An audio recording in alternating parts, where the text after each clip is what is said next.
Kalau beneran ada seorang wapres yang mengatakan anak-anak pecandu narkoba itu dibuang aja ke pondok pesantren, hey, itu pemikiran paling dangkal yang pernah saya dengar.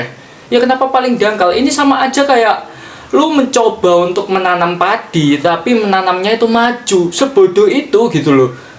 Lu mencoba untuk memperkenalkan alat canggih nih, terobosan untuk para petani, alat-alat canggih, mesin penanam padi, lu perkenalkan ke petani, tapi lu mencontohkannya menanam padi itu dengan maju. Ya nggak masalah sih kalau memang bisa tertancap dengan baik dan benar, tapi kalau padinya keinjek ya ngapain gitu. Sama kayak pemikiran lu mau ngonten YouTube nih, ngonten YouTube, lu upload video, jumlah viewersnya 400.000, tapi yang likes nyampe 4 juta, segoblok itu gitu. Pemikiran membuang anak-anak pecandu narkoba ke tempat pondok pesantren. Karena gini loh, pondok pesantren itu tempat orang untuk mencari dan memperdalam ilmu agama. Ya sebenarnya seperti itu, sesimpel itu. Dan orang-orang yang pecandu narkoba itu ya harusnya dimasukkan ke tempat rehabilitasi, segampang itu.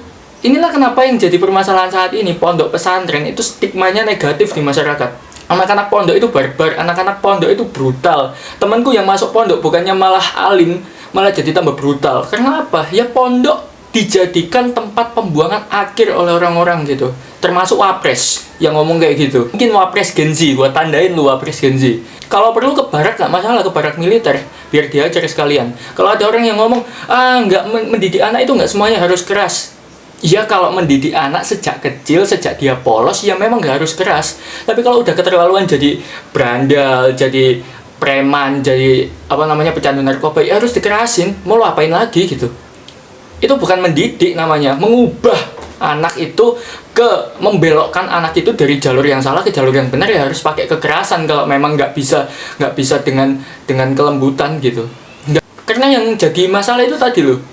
Pondok itu dijadikan tempat pembuangan akhir oleh orang-orang, bahkan pemikiran sekelas wapres. Gue nggak tahu ya wapres siapa, mungkin wapres Gen Z. Gue tandain lu wapres Gen Z, Mas Safriudin ya.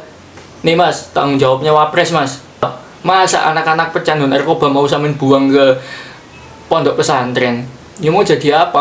Pondok pesantren mau jadi kumpulan anak-anak berandal kayak gitu? Enggak lah, pondok pesantren itu tempat orang benar-benar serius ingin menimba ilmu agama, memperdalam ilmu agama gitu loh. Biar yang ada di dalamnya itu nggak jadi meresahkan dan nggak banyak kasus yang selama ini kita dengar di pondok pesantren.